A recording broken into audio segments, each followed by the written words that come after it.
Hi friends, welcome to mama's kitchen corner. आपण माने coffee तो निश्चय पीथिबे, किंतु मु आज आपण माने को कॉफी बीन कुकी बनै की देखेबी। या को मु विथआउट ओवन बनेबी। तेबे चलंतु स्टार्ट करबा आज रो रेसिपी। प्रथम मु 2 टेबलस्पून पानी देबी। एथिरे मु हाफ टेबलस्पून इंस्टेंट कॉफी देबी। या को भला भाबे मिसै नेबा आ या को साइड करि देबा। एबे हमें नेक्स्ट प्रोसेस को जिबा। एठी मु 35 ग्राम्स रा बटर रखिछि। या को भला भाबे फेंटी नेबा। एथिरे मु 1/3 कप पाउडर सुगर देबी। या को भला भाबे मिसै देबा।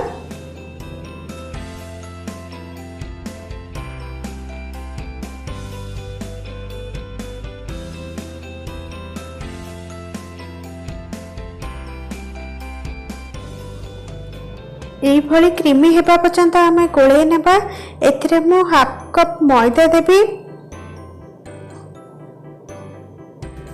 1 tablespoon cornflour, 1/4 teaspoon baking powder. आगुरु आमे जो कॉफी रो मिक्सचर बने की रखिथिले ताको देबा और भलो भाबे मिसै नेबा।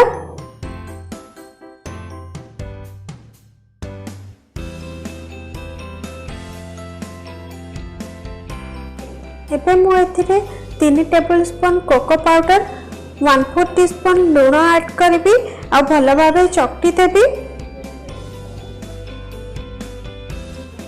हमारा डोटी एथर रेडी हो जाइछि। एथिरो हमें कॉफी बीन्स बनेबा। प्रथमे हाथ रे अल्प नै एभली शेप देबा। छुरी किंबा स्पून सहायता रे याको हमें कॉफी बीन्स रा शेप देबा। या को एबे प्लेट रखिबा। प्लेट को मु आगरु भला भाबे तेल लगे देछि। ए भली मु अन्य सब गुडी को बनै नेबी।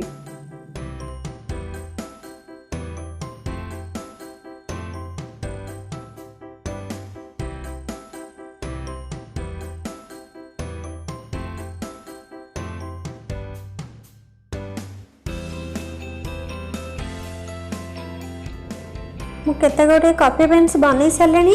एबे एगुडा को हमें बेक करिबा। कढ़ाई रे 1 कप लूण दे भला भाबे खेले देबी। आ ए भली गोटे स्टैंड देबी।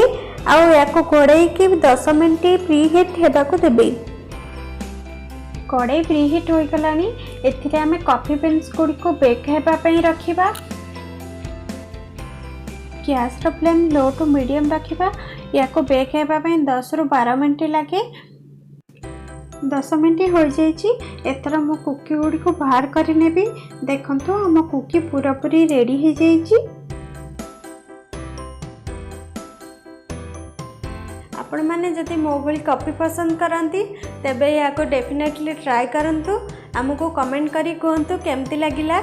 आ ए भली नुवा नुवा रेसिपी पई हम चैनल को लाइक शेयर और सब्सक्राइब करंतु। Still then bye bye.